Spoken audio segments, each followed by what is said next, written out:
Mesdames et messieurs, bonsoir. Nous sommes le lundi 29 septembre 2014. Il est 15 h au ciel des Nations Unies à New York, 20 h 30 à Kaboul, en Afghanistan, et 20 h à Libreville, la capitale gabonaise. Je vous ai présenté cette édition du journal télévisé du soir sur votre nouvelle chaîne généraliste panafricaine, Canal 7. Au sommaire de cette édition, 3 titres principaux en Côte d'Ivoire. Les partisans de Charles Blé Goudé retiennent leur souffle. Pour cet homme qui fut l'un des bras droits de l'ancien président Laurent Gbagbo, est-ce le pont de la dernière chance pour échapper à un procès à la CPI? Marina Médéman nous en dira beaucoup plus tout à l'heure. En France, les sénatoriales ont signé une énième bérésina pour l'exécutif et le Parti socialiste. Pour l'opposition, Luc Chatel, le secrétaire général par intérim de l'UMP, paroisse, évoque une défaite sanglante pour Hollande. Dans la page culture de ce journal, nous irons aux États-Unis, où les nostalgiques de la cassette audio tentent de faire revivre cet objet sans cesse renaissant. À présent, le développement des titres de cette édition.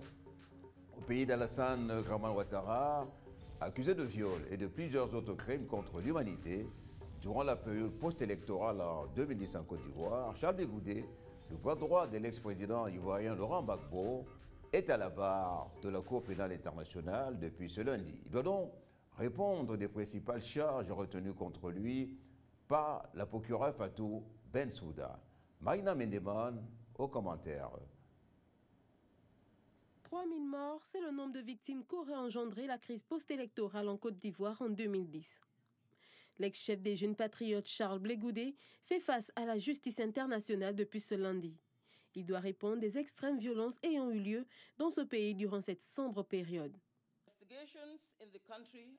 Nous avons sélectionné 5 incidents représentatifs des crimes commis par les forces pro-Gbagbo lors des violences post-électorales et de la responsabilité pénale individuelle de M. Charles Blé Goudé. Au nombre des charges retenues, la procureure Fatou Bensouda devra donc convaincre les juges que les éléments de preuve récoltés dans cette affaire sont susceptibles de justifier un procès à l'endroit de l'ancien ministre de la Jeunesse de l'ex-président ivoirien.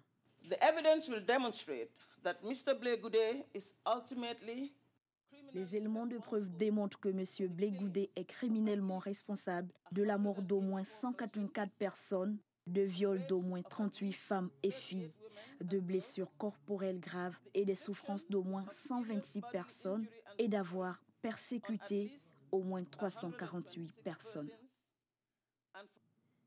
En mars dernier, lors de son arrestation au Ghana, où il était en cavale, Charles Blé Goudé s'était dit innocent. Recusant toutes les charges qui lui étaient reprochées, c'est finalement ce jeudi qu'il devra s'adresser au juge. Ces derniers auront ensuite 60 jours pour rendre publique leur décision. Au Libéria, sur le front sanitaire, le médecin en chef de ce pays a été mis en quarantaine après le décès de son adjoint atteint par le virus Ebola.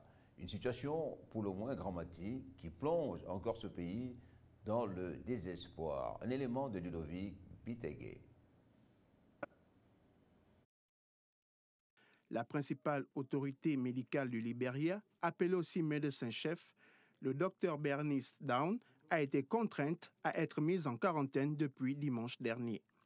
Cette décision est consécutive au décès jeudi de son adjoint victime de la fièvre hémorragique Ebola. La mort et la contamination de ces 2 médecins mettent en cause la protection des agents de santé soignant des cas suspects ou confirmés. Ces 2 cas attestent de la vulnérabilité et de l'exposition des représentants du corps médical face aux grandes pandémies. Selon l'OMS, en l'absence de traitement efficace ou de vaccin pour l'homme, la mise en œuvre et le respect des mesures de protection à prendre à titre individuel sont le seul moyen de prévenir l'infection. Ainsi, tout personnel de santé atteint de fièvre hémorragique Ebola devrait s'imposer les règles suivantes. Non seulement il doit être mis en quarantaine, il devra aussi s'interdire d'aller dans les hôpitaux et ne plus prodiguer des soins aux malades. Soulignons que le Libéria est le pays d'Afrique de l'Ouest le plus touché par l'épidémie Ebola. L'Organisation mondiale de la santé y a enregistré 3458 cas de malades infectés, dont 1830 ont trouvé la mort à la date du 23 septembre 2014. Au Nigeria, le marché du bétail souffre d'une importante inflation. À l'absence d'un service de surveillance des prix, Chaque vendeur n'en fait qu'à sa tête, au point que le prix du mouton varie selon la tête du client. La situation est d'autant plus préoccupante que les populations se retrouvent dans une situation de surenchère permanente. Les plus nantis, qui n'en demandaient pas tant, s'en frottent les mains. Un reportage d'Abdoul Karim. Sur le marché central de bétail de Niamey, c'est l'effervescence totale. Acheteurs et vendeurs se côtoient dans une ambiance habituelle à chaque veille de fête de Tabaski ou fête du mouton. Cette année, les moutons sont bien grands, mais coûtent cher selon les clients. Je suis venu acheter un mouton. Celui sur lequel j'ai porté mon choix, le vendeur m'a fait savoir qu'un client lui a proposé 162 500 francs CFA et il ne l'a pas cédé. Moi, j'ai augmenté 250 et donc je l'ai acheté plus cher. Ces moutons valent bien leur prix, se défendent les commerçants. Mais il y en a pour toutes les bourses, de 35, 40 000 à 200 000 francs CFA, voire plus. Chacun trouve un mouton en fonction de ses moyens. Les prix varient de 50 à 100 000 francs CFA, voire plus. Cependant, il y a des clients qui viennent avec 50 000 francs CFA et veulent un mouton de 200 000. C'est impossible. Les vendeurs de moutons déambulent également dans les rues de la capitale à la quête d'un client potentiel. La fête de la Tabaski sera célébrée en principe le 5 octobre prochain. Elle coïncide cette année avec la rentrée scolaire. Et il faut bien plus qu'un salaire pour le fonctionnaire moyen pour faire face aux dépenses inhérentes. L'Arabie Saoudite, cette monarchie du Golfe abritant les lieux saints de l'islam à travers la Mecque, devra gérer avec habileté le flot des pèlerins nigérians attendus dans cette ville pour le début du mois d'octobre. Alors que deux épidémies, la fièvre hémorragique Ebola et le coronavirus, n'en finissent pas de faire planer une atmosphère empreinte de menaces pour les autorités locales. Ludovic Bitegué pour le commentaire. Alors que le grand pèlerinage de la Mecque doit débuter le 3 octobre prochain, environ 76 000 musulmans nigérians seront attendus dans le sanctuaire de l'islam pour le Hajj 2014. De leur arrivée à l'aéroport, les premiers pèlerins devront faire face à des mesures strictes de santé, et ce, en rapport avec deux épidémies, Ebola et le coronavirus. Ils nous ont administré le vaccin normal qu'ils donnent à tous les gens qui arrivent à Jeddah. Les pèlerins nigérians ont passé plusieurs étapes médicales, dont deux principales, le passage par un sas doté d'une caméra thermique permettant de dépister instantanément les personnes ayant de la fièvre. Dans le même temps, la prise de médicaments de prévention leur sera imposée. Il faut préciser que chaque année, environ 2 millions de personnes effectuent le Hajj, considéré comme le 5e pilier de l'islam. Nous avons souffert du stress avant de venir ici. Nous avons fait un grand nombre de tests, une série de tests d'Ebola et d'autres examens de ce genre, et nous avons fait des prises de sang. Le Nigeria est le seul pays affecté par le virus dans la région à avoir reçu l'autorisation d'envoyer des ressortissants communés avec le 5e pilier de l'islam. Selon l'évaluation du ministère saoudien de la Santé, le risque avec les pèlerins nigérians est moindre. Les autorités de ce pays et ceux de Lagos sont en communication permanente sur les conseils de l'OMS. Notons que les Saoudiens ont annoncé la suspension de l'octroi des visas du Hajj pour les musulmans du Libéria, de la Guinée et de la Sierra Leone. Toujours à l'occasion du prochain Hajj qui aura lieu bientôt à la Mecque dans quelques jours, comme nous le disions plus haut, près de 85 000 agents des forces de sécurité locales ont été déployés pour assurer le bon déroulement de cet événement spirituel pour le mois attendu par de nombreux musulmans à travers le monde. Les précisions de Larissa Fall, Traoré. La Mecque, au lieu de la spiritualité, rassemblera début octobre près de 2 millions de pèlerins musulmans venus de tous les coins du monde. Une parade militaire a été organisée à cet effet avant d'entamer ce recueillement traditionnel qui débutera dans quelques jours. Près de 85 000 agents des forces de sécurité locales ont été déployés pour que le Hajj se déroule dans la quiétude totale. Pour de nombreux pèlerins, c'est un moment inoubliable, mais aussi de rassemblement au regard du nombre de pays qui s'y sont ajoutés cette année, et ce en comparaison des précédents pour partager ces instants. L'islam reste au-delà des pays arabes plongés dans les guerres sanglantes et fratricides, une religion d'unité, de fraternité et d'entraide. Toutes les mesures ont été mises en place pour permettre le bon déroulement de ce grand événement spirituel. Les personnes souffrant de difficultés respiratoires et celles appartenant au 3e âge ont été mises en isolement. Rappelons que ce pèlerinage a lieu au moment où le virus Ebola sévit de plus en plus en Afrique. Ce qui ne manque pas d'inquiéter l'Arabie saoudite, car bon nombre de pèlerins ignorent encore les instructions de l'OMS dans ce domaine. Du Golfe, nous nous rendons en France pour évoquer la cinglante défaite au sénatorial du Parti socialiste au pouvoir depuis 2012. Nous le disions déjà dans les titres de cette édition, c'est l'une des informations importantes alimentant tous les débats au sein de l'interno politique hexagonal depuis dimanche soir. Autre élément important de ce scrutin, l'entrée historique du Front National à la haute chambre du Parlement de ce pays. Comme pour sacrifier à la tradition, le Parti socialiste et le Parti conservateur français, l'UMP, s'accusent mutuellement d'avoir alimenté cette dynamique. Mais quels enseignements devons-nous retenir de ces changements pour le moins attendus par les observateurs au sein du Palais du Luxembourg? Suivons une analyse de Dina Koussou. Critiqué depuis 2012 pour sa politique inadaptée à la résolution de la crise que connaît le pays, le Parti socialiste de François Hollande vient encore de subir une cinglante défaite à l'issue des sénatoriales de dimanche dernier.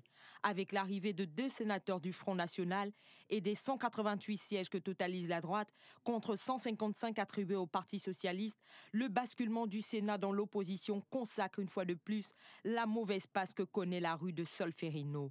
Pour l'opposition dont le chef de file est l'UMP, c'est un tournant important de la politique française. Ce soir, le Sénat a changé de majorité, puisque l'UMP et ses alliés totalisent au moins 188 sièges, soit plus d'une trentaine de sièges d'avance sur la gauche et ses alliés. Avance nettement supérieure à nos espérances. C'est un événement politique majeur. C'est bien sûr une belle victoire pour l'UMP qui comptera un groupe de plus de 143 sénateurs. Sur les 348 sièges à pourvoir au Palais du Luxembourg, plus de la moitié a été récupérée par l'UMP et ses alliés le week-end dernier. Face à ces changements, de nombreux enseignements à n'en point douter sont à retenir. Avec la droite qui refait main basse sur le Sénat, nous assistons à un rééquilibrage des pouvoirs. En 2012, grâce à la conquête de l'Élysée par François Hollande, la gauche française détenait tous les pouvoirs pour reformer l'Hexagone. 2 ans et demi après l'entrée en fonction du président français, jamais dans l'histoire de la Ve République, un exécutif soutenu par un parti majoritaire n'avait été aussi affaibli. Cette défaite supplémentaire, après celle des municipales, sonne-t-elle définitivement le glas de l'espérance célébrée par les socialistes en 2012 ?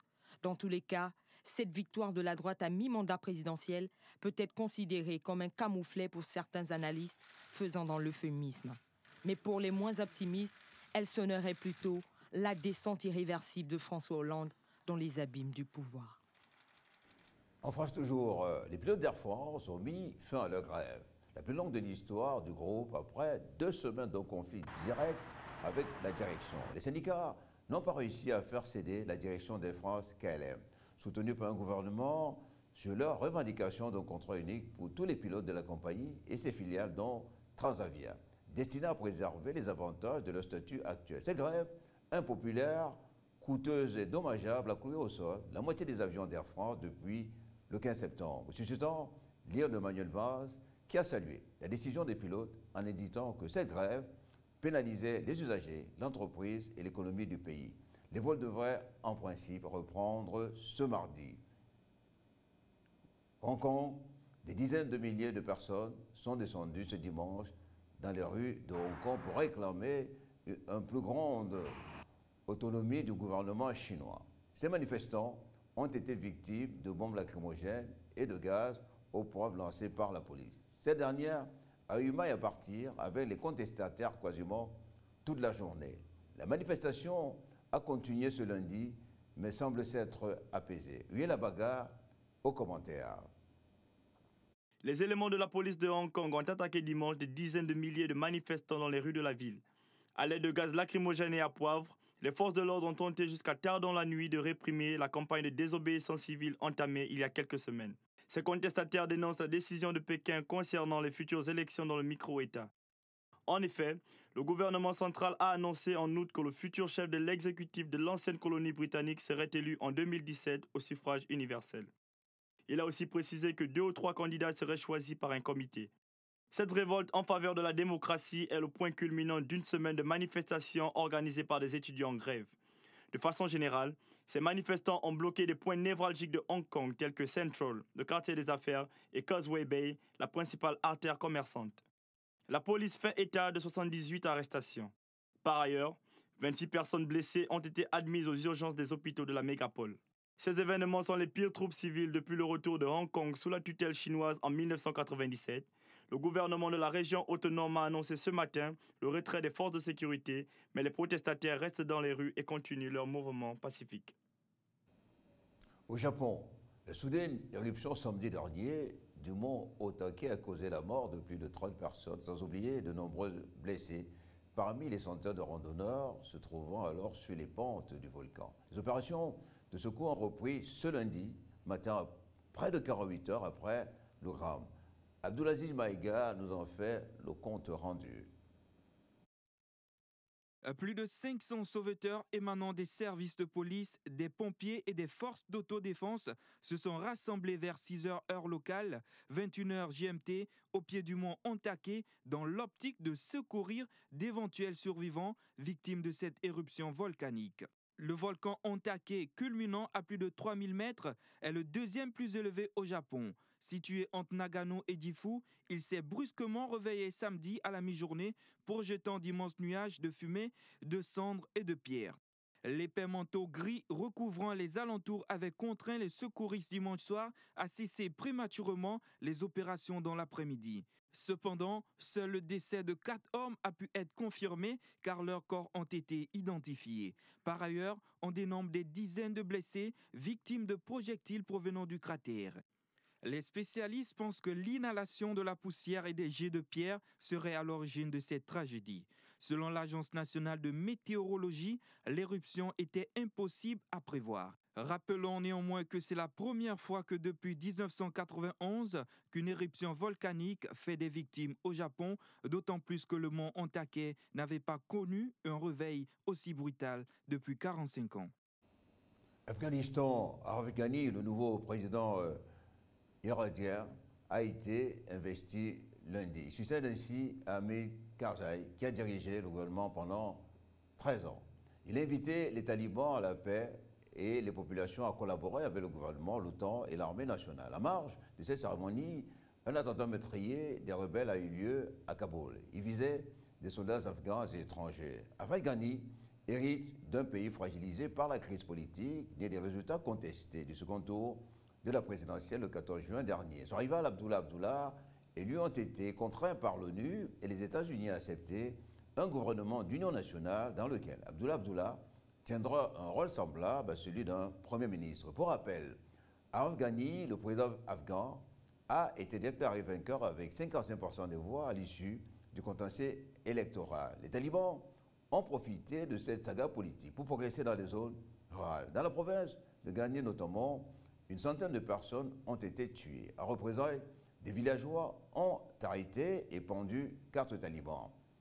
La page culturelle de ce journal aux accents nostalgiques. Le magasin de disques Rock Trade NIC à Brooklyn a rendu hommage à la cassette audio samedi dernier. Les fans de cassettes nostalgiques se sont retrouvés avec pour ambition de faire renaître ce support quasi oublié.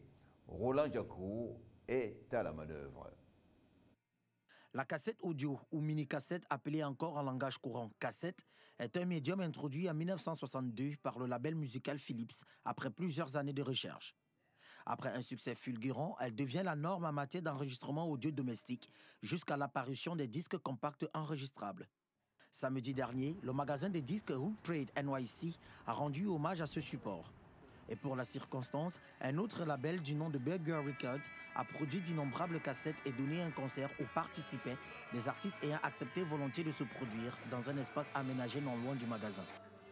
Le manager de ce dernier a estimé que dans certains genres musicaux, la cassette n'avait jamais disparu. Ainsi pense-t-elle qu'il existait de bonnes raisons de lui rendre hommage. La cassette, c'est quelque chose de tangible et qu'on peut copier facilement et s'échanger. C'est pas cher comme support d'enregistrement de votre musique et ce n'est pas numérique. Les gens veulent une alternative au numérique. Le numérique, c'est facile, mais la cassette nous ramène à une période où la musique, c'était aussi un objet plus tangible. Des personnes nostalgiques, des fans de cassettes analogiques se sont donné rendez-vous dans ce magasin de Brooklyn. Et pourtant, certaines personnes assimilent aujourd'hui la cassette à un support à problème. En fait, c'est assez problématique. La cassette a plein de problèmes bizarres. Non, ce n'est pas l'idéal, mais c'est amusant. C'est nostalgique et c'est un vrai objet. C'est ça le plus important, c'est nostalgique et amusant. Cette journée qui a accueilli beaucoup de monde a semblé faire naître l'espoir de revoir la cassette audio encore dans les rayons au cours des prochaines années. En sport, l'association sportive Vita Club et l'entente sélective de l'Algérie se sont qualifiés pour la finale de la Ligue africaine des champions à l'issue des demi-finales disputées ce week-end. L'élimination du tout-puissant Mazembe a occasionné des émeutes à la suite de la déception des supporters congolais qui revendiquaient une place en finale. Les détails avec Michel Jué-Eyi. Grand favori des demi-finales de la Ligue africaine des clubs champions, le CS Sfaxien et le tout-puissant Mazembe se sont fait battre et éliminer brillamment sur leurs propres installations, respectivement par AS Vita Club de Kinshasa et l'entente sélective de l'Algérie. Battu sur la marque de 2-1, c'est pourtant le CS Sfaxien qui a ouvert le score par le billet de Derbali à la 26e minute avant de se faire rejoindre par l'adversaire dans les derniers instants de la première mi-temps. En seconde mi-temps, le CS Sfaxien croyait pouvoir prendre l'avantage, mais c'est plutôt l'AS Vita Club qui marque le second but, synonyme de qualification. Au score final, 2-1. La deuxième demi-finale a été marquée par l'élimination surprise du tout-puissant Mazembe et par l'entente sélective. Une défaite sur la marque de 2-1 qui a occasionné des émeutes. Des supporters déçus ont tenté de s'en... Le Cameroun et la Tunisie n'ont pas réalisé l'espoir, celui de franchir le premier tour des 17e championnats du monde de volleyball qui se joue en Italie. Les représentantes du continent africain ont été classées parmi les derniers de leurs groupes respectifs. Le bilan de cette participation africaine avec Mamadou Niang. C'est le cri de ralliement de l'Étoile du Congo Handball section dames. L'équipe est au point pour le championnat d'Afrique des clubs champions. Le mois prochain en Tunisie, ces dames vont représenter leur pays, le Congo. À 10 jours de la compétition, elles se disent prêtes, hormis quelques petits détails. Des petits trucs techniques seulement, la cohésion, comme il y a des nouvelles, on a eu à appeler des renforts et tout. Je crois qu'il nous faut peut-être un peu de cohésion, l'amour entre nous, qu'on puisse se comprendre et je crois que ça va aller. Notre objectif, c'est aller faire un résultat. Là-bas, on ne va pas pour aller nous amuser ou visiter le pays. On va pour aller faire quelque chose, on va se battre quand même. On va se battre pour amener même une médaille, ne fût-ce qu'une médaille. Détenteur du challenge Omar Bongo Ondimba en 1991, 4 fois champion d'Afrique des clubs champions, 86, 90, 91 et 94, l'équipe a tout de même perdu sa performance et n'a plus gagné de trophée depuis 10 ans. Une situation sans doute liée aux querelles des dirigeants de leur fédération et aux mauvaises conditions d'entraînement. Pas d'infrastructure, plus de stages de formation à l'extérieur, l'équipe fait avec les moyens de bord. Des difficultés qui inquiètent l'entraîneur. Bon, la première difficulté, c'est lié au climat, parce que nous sommes... la saison des pluies a commencé. Et vous savez très bien qu'à Brazzaville, il n'y a pas encore de terrain couvert. Ça pose problème. Bon, la deuxième difficulté, c'est que nous n'aurons pas des matchs d'entraînement. Bon, nous allons nous contenter des matchs entre les filles. Voilà. Et souvent, pour des compétitions comme ça, on a besoin d'un sparring partenaire autre que les filles que nous avons déjà. Malgré ces difficultés, le staff technique se dit prêt pour ramener des médailles de Tunis. Les championnats d'Afrique des clubs champions se tiendront dans la capitale de la Tunisie du 8 au 19 octobre prochain. Alors, nous nous excusons auprès de nos téléspectateurs, ce sont les aléas du direct. C'était plutôt un élément de prudence Larissa Romeo Kedia et non de Mamadou Niang. Nous allons donc clore cette édition. Ce journal est donc à présent terminé. Nous en rappelons les principaux titres en Côte d'Ivoire. Les partisans de Charles Blé Goudé retiennent leur souffle pour cet homme qui fut l'un des bras droits de l'ancien président Laurent Gbagbo. C'est le point de la dernière chance pour échapper à un procès à la CPI. En France, les sénatoriales ont signé une énième Bérésina pour l'exécutif et le Parti socialiste. Pour l'opposition, Luc Chatel, le secrétaire général par intérim de l'UMP, Pavois Sierro, une défaite sanglante pour Hollande. Dans la page culture de ce journal, nous nous sommes rendus aux États-Unis où les nostalgiques de la cassette audio ont tenté de faire revue sur cet objet sans cesse renaissant. Mesdames et messieurs, au nom de toute la rédaction et de toute l'équipe technique, je vous remercie d'avoir été aussi nombreux à suivre notre journal du soir. Tout en vous souhaitant de passer d'agréables soirées, nous vous donnons rendez-vous demain soir à la même heure. Au revoir et à très bientôt.